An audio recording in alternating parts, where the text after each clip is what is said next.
Hello, today I want to talk about a topic that I touched on briefly in my last video, and that is the fact that there are a lot of global protests out there being funded by the banker government industrial complex with a certain agenda that is being passed off as a fight for democracy and freedom for people and masquerading as something it is not. And I think a perfect example of that is to really take a close look at what's happening in Ukraine right now, because a lot of people are totally missing the point of what is going on there. Now I want to start off by discussing a quote from Professor Carroll Quigley, who was a professor of history at Georgetown University, and he said this in 1966, and he was also the mentor to U.S. President Bill Clinton. So listen to what he said at the time. The powers of financial capitalism had another far-reaching aim, nothing less than to create a world system of financial control in private hands, able to dominate the political system of each country and the economy of the world as a whole. This system was to be controlled in a feudalist fashion by the central banks. Again, by the central banks of the world, acting in concert by secret agreements arrived at in frequent private meetings and conferences. The apex of the system was to be the Bank for International Settlements in Basel, Switzerland, a private bank owned and controlled by the world's central banks, which were themselves private corporations. Now, he wrote this back in 1966, and he also mentioned that the key to the banking cartel's success in this endeavor was to control and manipulate the currency of every single country, but yet have their disinformation agents like Paul Krugman, Warren Buffett, Joseph Stiglitz, and all the other banking shills out there that they hire specifically to misinform the people, to mislead the people into believing that the governments in these nations were controlling the currency supply. So if you think about this statement and what has happened in the past decade, look at all the interventions by the EU and the West into other countries. There was Sudan, Somalia, Iraq, Afghanistan, Libya, Syria. Even though that invasion was rebuffed by Russian President Putin, the U.S. is still engaging right now militarily in Syria. So, what do those 6 countries have in common? None are member banks of the Bank for, or none are member countries of the Bank for International Settlements, otherwise known as the BIS. You think that is a coincidence? Remember, there are no coincidences when it comes to war and when it comes to finance. You have to be able to connect the dots and see that these countries, the Western bankers, are not controlling the monetary supplies and the financial resources of these countries. So they want to bring them into the BIS. You say, why would they want to bring them under the umbrella of the Bank for International Settlements? Well, you look at Japan. Japan is a perfect example of why. Japan in 1988 was the largest creditor in the world. So remember, they were the largest creditor in the world. Now, the Bank for International Settlements is primarily a Western-controlled bank. They did not like this fact, and they wanted to stymie the growth in Asia and Japan's rise in power. So what did they do? They struck the Basel Accord that every bank, every country under their umbrella had to obey. And they knew that the banks in Japan were undercapitalized. So what did they do? They raised the capital requirements for banks from 6% to 8%. They knew that this would draw all the money back into the banks, stymie growth in Japan, and what has happened? Japan has been in recession for more than 2 decades, and a lot of people don't know that the BIS was the trigger to pull back the reins on Japan. So when you look what's going on in Ukraine right now, look at what Assistant Secretary of State Victoria Nuland said, quote unquote, "We have invested more than $5 billion to help Ukraine to achieve this and other goals." This and other goals meaning bring them into the EU and under the umbrella of the global international banking system. Now, who are the we that Victoria Nuland is referring to in that comment? She doesn't have $5 billion in her pocket. Does the government, does Washington have $5 billion? Where's Washington getting that money from? All the money comes from the bankers. So you have to see the bankers are intricately involved in this. And I'm going to play that quote as well from a speech she gave, because a lot of people don't believe it unless they see it for themselves. So this is a speech she gave where she said that bankers were spending $5 billion to bring Ukraine under the auspices and control of the international Western bankers. And also look, when you see this video, what do you see to the left of her? You see a big Chevron sign. This is ridiculous. This is, again, corporate sponsorship of government. And what did John Kerry say? I saw a quote today. It said, John Kerry pledges $1 billion in aid for Ukraine while admonishing Russia. Again, this $1 billion, where is it coming from? Do you think he's taking that from his wife's money? No, of course, the $1 billion is coming from the International Monetary Fund. Okay, let me play Victoria Nuland's speech and I will come back in a second. What began on November 24th as a protest against President Yanukovych's decision to pause on the route to Europe has become much deeper and bigger. After blood was spilled by security forces on November 30th, the movement also became about justice and civil rights and Ukrainians' desire to have a government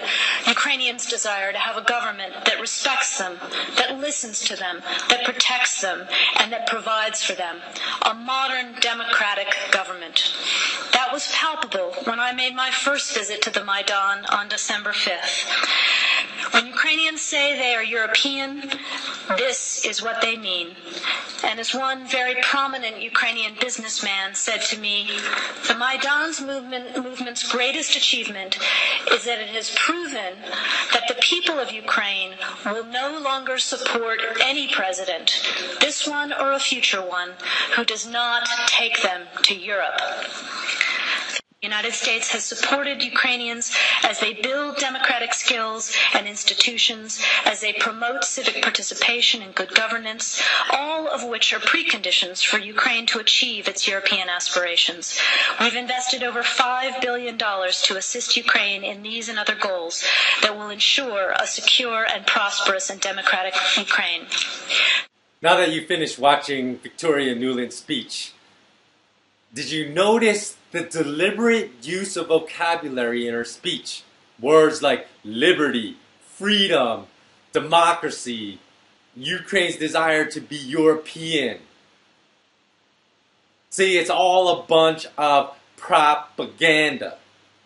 And the fact is that Russia is responding to the US's and the EU's aggression in Ukraine right now. So that is why the world is at the precipice of war right now. Now, I'm not saying Russia is not corrupt, because I've said many times before, people know my position. I said anyone in the past, especially journalists that has spoken out against Putin's regime, seem to end up murdered.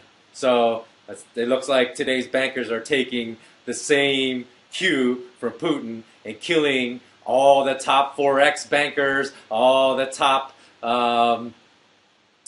LIBOR bankers that seem to know all about the indiscretions and criminal behavior they've engaged in as well. So in the end, what this is really about is about the desire to bring Ukraine into the Western banking fold and to control the country's currency, period. So I've said many times before, if you go back and look on my blog online at www.smartknowledgeu.com/blog, you will see that I've said, or look at my past videos on this YouTube channel, that I've always said when things get really bad economically, as part of the bread and circuses games, that war is part of the equation. That presidents and the political banker industrial complex will take nations to war as a distraction.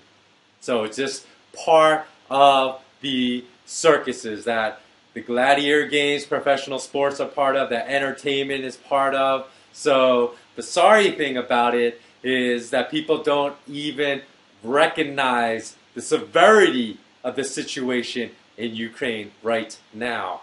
The funny thing is, in the US, you could probably go out in the street and ask 100 people if they know about Richard Sherman's rant in the Super Bowl, or who won Best Picture at the Oscars a couple nights ago, and the vast majority of those people would be able to tell you the answer. But if you ask them the things I spoke about in this video that are of much more critical consequence to their lives, of what is really going on in Ukraine right now, I fathom that probably less than 2% of people in America would really be able to tell you the truth.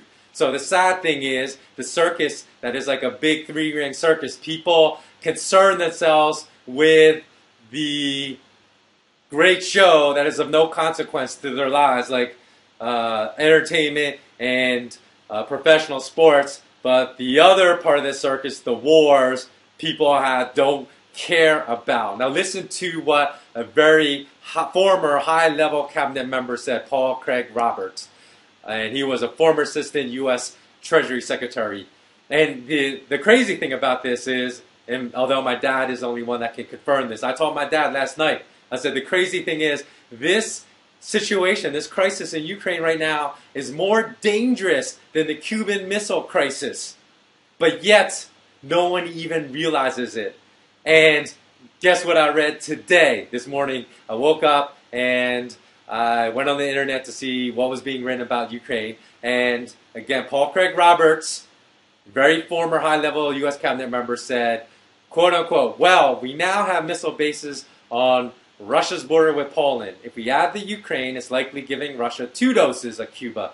And Ukraine is of far greater strategic importance to Russia than it is to the U.S. So the risks here are much higher for that reason alone than the Cuban Missile Crisis was.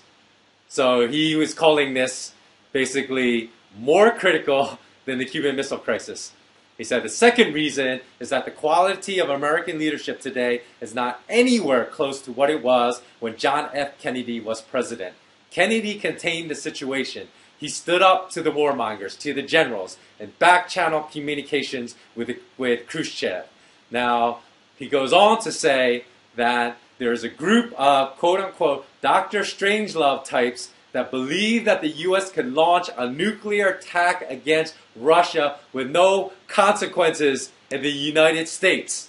So this situation is one that is serious enough where it could escalate because of the insanity of the people running the West right now that think they can launch a nuclear attack on Russia with no consequences, like Russia would not strike back. And that is the scary part. And the scarier part is the ignorance of people all around the world that don't even care about this, don't understand the link to the Western interventions and their connection to the bankers' bloodlust to control the currencies of these nations and to control the resources of these nations. So there's a connection. So when people say, I don't understand what this has to do with gold and silver, of course, war will have to do with gold and silver. You understand the intimate relationship of the banking cabal's desire to control Ukraine's monetary supply, then you understand its link to gold and silver. And if you also look at these bread and circus games, when does the political banking machinery take countries to war? When things get so dire economically, they have to distract human beings. Look at Clinton. When Clinton was building these bubbles with Alan Greenspan and everything was good before these bubbles burst, did we have major wars? No, there was no need to distract the people. And yes, I know people are going to write in that there were definitely U.S. military theater operations going on towards Clinton? Of course, because there are plenty of theater operations going on all the time. There are theater operations going on right now that the U.S. military is engaged in that people don't know about, that are unaware of, and I do know that. But there was no need to be very public like this intervention with Russia when times are economically good. If times are economically good, I guarantee you this would not be going on right now. So that is a message. Please continue to connect the dots. I'll continue to make videos that help people connect the dots. If you think about anything in this message, and I'll put some links also below to the articles about Paul Craig Roberts about the severity of this crisis in Ukraine. And obviously, a nuclear war would affect us all in the most dire circumstances, and that's nothing anybody wants, of course. So that's why we got to rein in the bankers now and their insane bloodlust, thirst to control money and power in this world. Please pass this video on to everyone you know. Thanks for watching, and as always, remain intensely curious. So long.